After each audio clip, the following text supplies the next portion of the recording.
Good morning बच्चों। आज हम लोग जो है पहले चैप्टर का एक्सरसाइज 1.3 देखेंगे और इसमें पहला प्रश्न है कि यदि p एक अभाज्य संख्या है तो सिद्ध कीजिए कि अंडर रूट में p एक अपरिमेय संख्या है। ये प्रश्न है हमारा कि यदि p एक अभाज्य संख्या है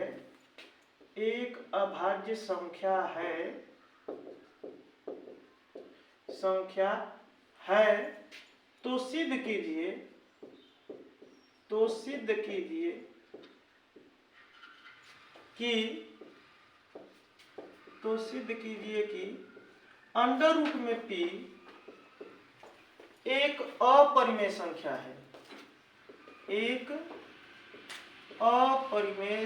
है।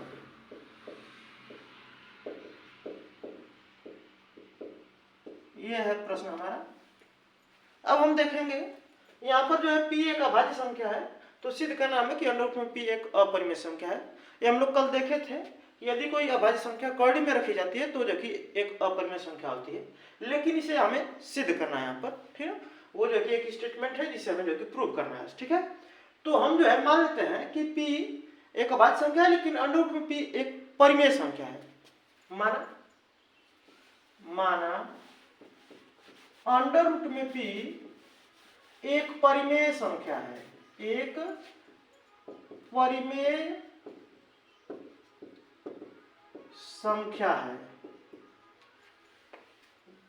तब हम जो कि अब जानते हैं कि जब कोई संख्या परिमेय होती है तो हम उसे भिन्न के रूप में लिख सकते हैं। तब मान लेते हैं तब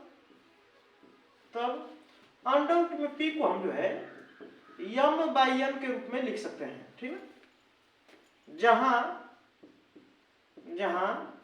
m नॉट इक्वल टू 0 और एक बात और ध्यान देनी होती है कि m और n जो है सहभाज्य संख्या है। ठीक है, तथा m और n सहअभाज्य संख्याएं हैं। सहअभाज्य कहने का मतलब यह है कि इनमें एक के अलावा कोई उभयनिष्ठ गुणनखंड नहीं है।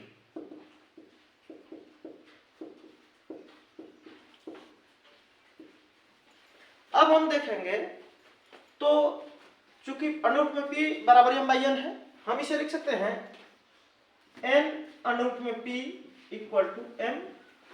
अब दोनों पक्षों का स्क्वायर कर दें, दोनों पक्षों का वर्ग करने पर तो आ जाएगा n स्क्वायर p अब बराबर m स्क्वायर।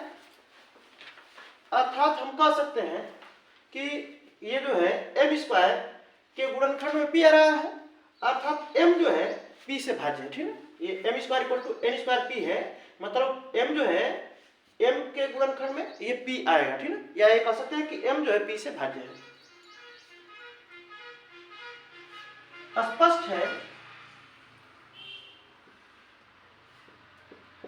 स्पष्ट है कि m p से भाज्य है। ठीक, और जब m p से भाज्य है तो हम जो है m को p के पदों में लिख सकते हैं। मान लेते हैं कि m equal to p into q. ठीक है, अब देखेंगे हम इसमें रख देते हैं, मानते हैं कि समीकरण नंबर 1 है, समीकरण नंबर 1 में रख देंगे। ठीक है, समीकरण 1 में रखने पर हम देखेंगे कि n square p equal to p square into q square, क्योंकि p क्यू का स्क्वायर होगा, m स्क्वायर करेंगे तो ये n स्क्वायर इक्वल टू हो जाएगा p क्यू स्क्वायर। अर्थात हम देख रहे हैं कि n स्क्वायर भी p का गुणा जाएगा। ठीक है, स्पष्ट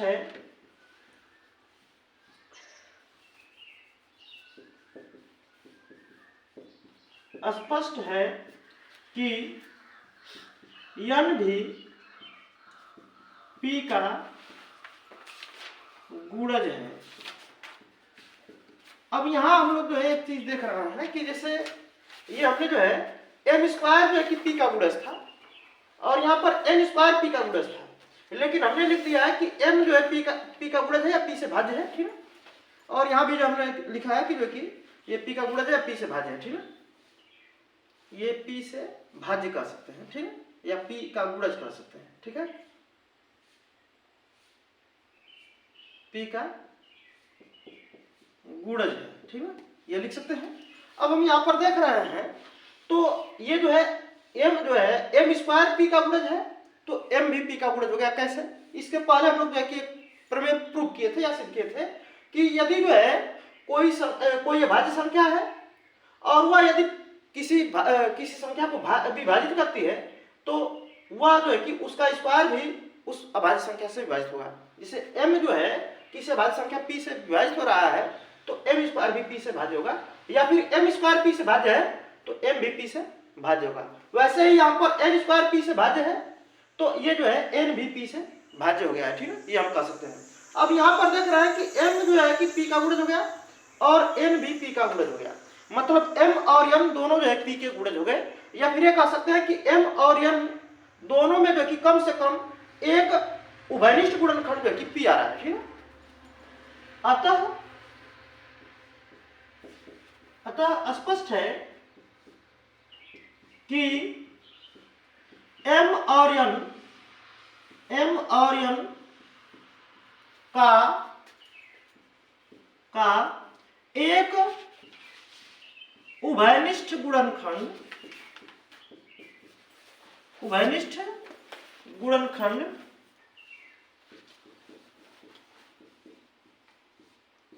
m है, p है, ठीक है, m और n का एक उभयनिष्ठ गुणनखंड p है।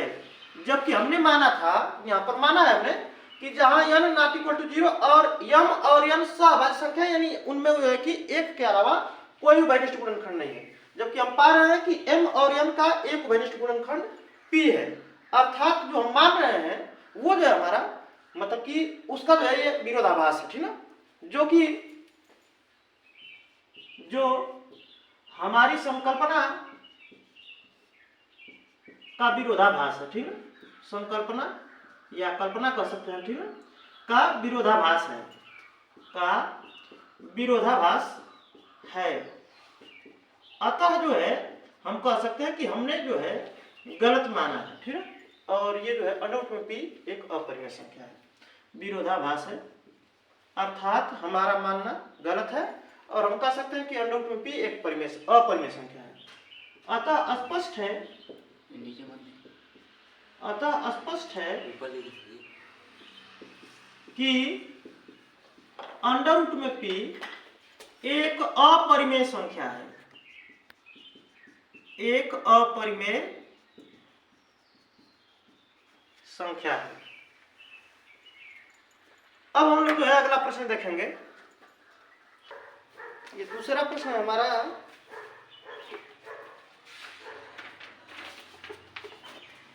सिद्ध करना है कि अंडर रूट में 7 एक अपरिमेय संख्या है।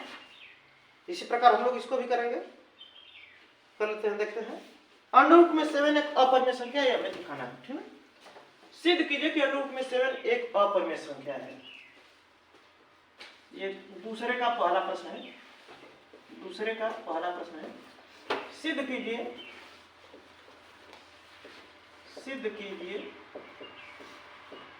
अंडर रूट में 7 एक अपरिमेय संख्या है, एक अपरिमेय संख्या है। हम मान लेते हैं कि अंडर रूट में 7 जो है एक परिमेय संख्या है, ठीक है। जब भी जो है अपरिमेय दिखाने के लिए कहेगा तो हम यही मानेंगे कि वह क्या है, परिमेय है, ठीक है। माना अंडर रूट में 7 एक परिमेय संख्या है, एक परिमेय संख्या है, तब हम लिख सकते हैं अंडर रूट में 7 को p बाई क्यू के रूप में, क्योंकि हर एक परिमेय संख्या को p बाई क्यू के रूप में लिखा जा सकता है, जहां p और q सहअभाज्य संख्या होती है और q जो है 0 के बराबर नहीं होता है। तब हम जो है अंडर रूट में 7 को p बाई क्यू के रूप में लिख सकते हैं, जहां q नॉट इक्वल टू 0 और p तथा q सहअभाज्य अभाज्य है, ठीक है, सहअभाज्य है। सहअभाज्य का मतलब यही होता है कि उनमें जो है कि एक के अलावा कोई उभयनिष्ठ गुणनखंड नहीं होना चाहिए, ठीक है। अब हम देखेंगे तो चूंकि अंडर रूट में 7 बराबर p बाई क्यू है, हम इसको लिख सकते हैं q अंडर रूट 7 बराबर p। इसका हम स्क्वायर कर दें तो ये 7q स्क्वायर या q स्क्वायर इंटू 7 बराबर p स्क्वायर। अब हम देख रहे हैं तो p स्क्वायर जो है ये 7 की गुणज हो गई, ठीक है। तो हम लिख सकते हैं p स्क्वायर जो है 7 की गुणज है। स्पष्ट है, स्पष्ट है कि p स्क्वायर 7 से भाज्य है, कह सकते हैं, ठीक है, 7 से भाज्य है। तो हमने प्रमेय पढ़ा था कि अगर जो है कि कोई अभाज्य संख्या किसी अभाज्य संख्या का वर्ग किसी संख्या से भाज्य है तो वह संख्या भी उस संख्या से भाज्य होगी। अतः प्रमेयानुसार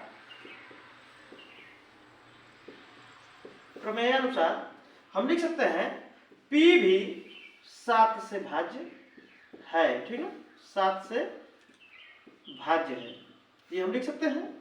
अब देखेंगे जब p 7 से भाज्य है मतलब कि p बराबर 7 इंटू क्यू टाइप का या 7 इंटू आर टाइप का हम लिखते हैं, तब माना p इक्वल टू 7r, ठीक है।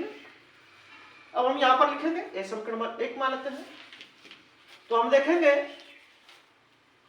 कि क्यू स्क्वायर इक्वल टू हो जाएगा, या फिर इसे जो है कि समीकरण नंबर 1 में रखेंगे, ठीक है। समीकरण 1 में रखने पर हम देखेंगे कि ये हो जाएगा क्यू स्क्वायर इंटू 7 बराबर ये पी स्क्वायर यानी 7r का स्क्वायर हो जाएगा। तो ये क्यू स्क्वायर इंटू 7 बराबर 49r स्क्वायर, या हम कह सकते हैं कि क्यू स्क्वायर जो है ये 7r स्क्वायर के इक्वल है, ठीक है। अर्थात हम कह सकते हैं कि ये क्यू स्क्वायर जो है 7 से भाज्य है, ठीक है, क्योंकि क्यू स्क्वायर के जो है क्यू स्क्वायर में 7 का गुणज आ रहा है, मतलब ये जो है 7 से भाज्य होगा, ठीक है। अतः हम कह सकते हैं कि क्यू स्क्वायर 7 से भाज्य है, 7 से भाज्य है। और जब क्यू स्क्वायर 7 से भाज्य है तो हम कह सकते हैं कि क्यू भी 7 से भाज्य होगा, क्योंकि क्यू जो है एक अभाज्य संख्या है, तो जो कि यह क्यू स्क्वायर अगर 7 से भाज्य है तो क्यू भी 7 से भाज्य होगा। अतः प्रमेय के अनुसार या प्रमेय अनुसार क्यू भी 7 से भाज्य है। अब हम जो है यहां पर देख रहे हैं कि P भी 7 से भाज्य आ गया और Q भी 7 से भाज्य हो गया, यानी P और Q दोनों में जो है 7 एक उभयनिष्ठ गुणनखंड है, ठीक है। स्पष्ट है कि P और Q में 7 एक उभयनिष्ठ गुणनखंड है, एक उभयनिष्ठ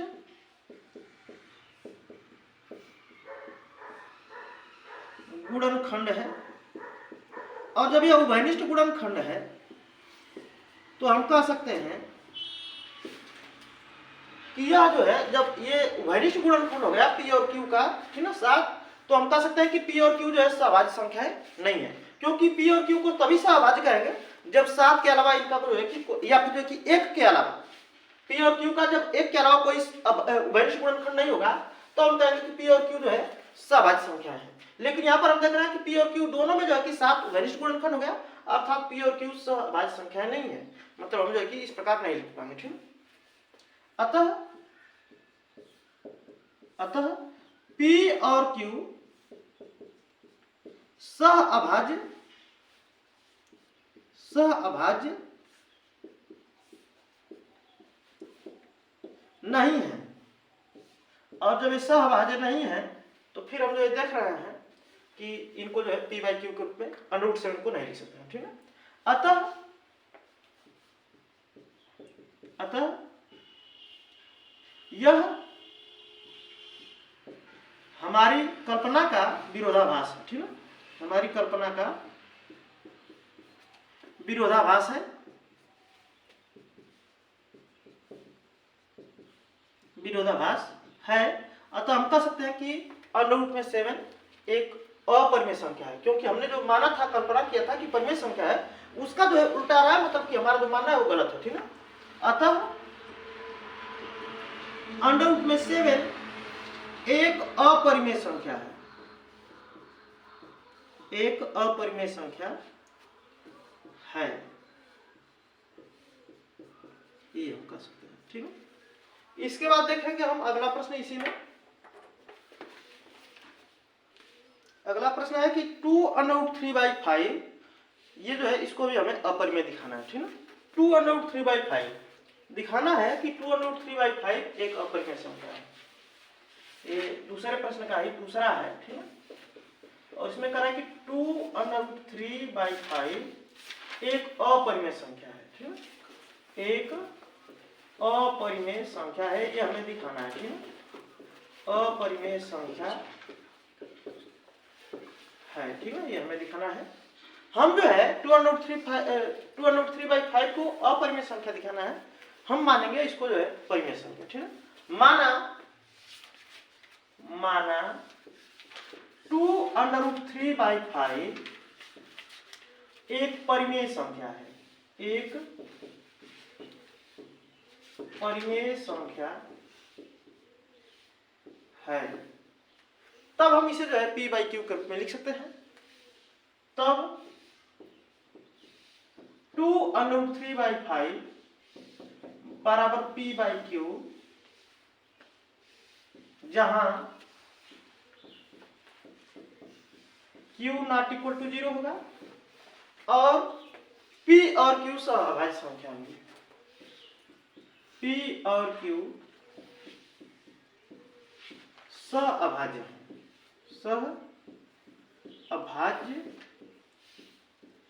हैं। अब हम देखेंगे, इनका स्क्वायर कर देते हैं, ठीक है, दोनों तरफ। तो ये जगह 4×3/25 बराबर p/q, p²/q², या p² बराबर लिख सकते हैं हम, p² बराबर ये 12/25 q², ठीक। या फिर हम कह सकते हैं कि p² जो है ये 12 से भाज्य है, ठीक है, स्पष्ट है। या फिर हम इसको जो कि ये 4×3 भी लिख सकते हैं, तो हम देखिए कह सकते हैं कि 3 से भाज्य, ठीक है। स्पष्ट है कि p² 3 से भाज्य है, ठीक है। अब जब p² 3 से भाज्य है, मतलब प्रमेय के अनुसार हम कह सकते हैं कि p भी 3 से भाज्य होगा। अतः प्रमेयानुसार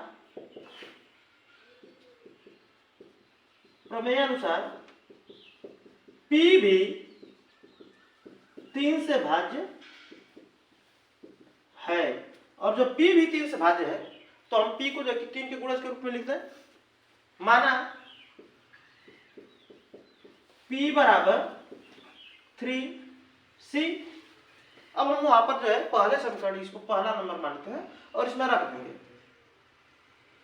समीकरण 1 में रखने पर, समीकरण 1 में रखने पर हम पाएंगे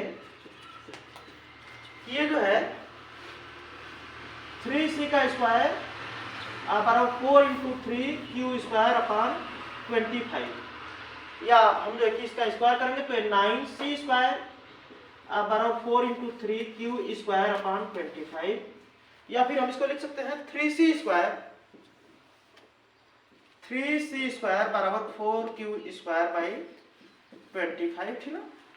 तो हम यहाँ पर जो है देख रहे हैं कि ये जो है 3c² = 4q² आ गया।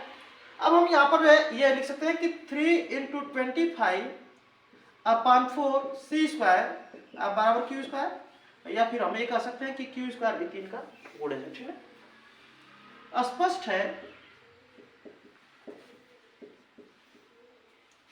है कि q² 3 से भाज्य है, और जब q² 3 से भाज्य है मतलब कि q भी 3 से भाज्य होगा प्रमेय के अनुसार। अतः प्रमेयानुसार Q भी 3 से भाज्य है, और जब Q भी 3 से भाज्य है, ये P भी 3 से भाज्य हो गया और Q भी 3 से भाज्य हो गया, अर्थात P और Q दोनों 3 से भाज्य है, अर्थात ये सहभाज्य नहीं है। हमारा मानना क्या है? गलत है। ठीक है, अतः स्पष्ट है, या स्पष्ट है लिख सकते हैं, स्पष्ट है कि P और Q दोनों ही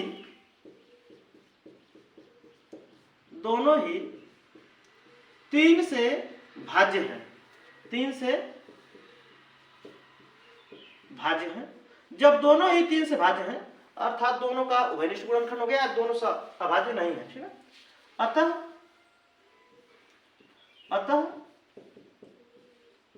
हमारी कल्पना का विरोधाभास उत्पन्न हो रहा है। ठीक है, या यह कह सकते हैं, यह हमारी कल्पना का विरोधाभास है। ठीक है, यह हम कह सकते हैं कि हमारा मानना क्या है? गलत है। और जब ये जो है विरोधाभास उत्पन्न हो रहा है, हमारी जो संकल्पना या कल्पना है वो गलत है, तो हम कह सकते हैं कि अनुरूप में 2√3/5 जो हमने परिमेय माना है वो गलत है। ठीक है, अर्थात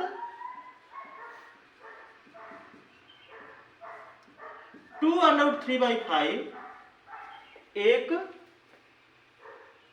अपरिमेय संख्या है, एक अपरिमेय संख्या है।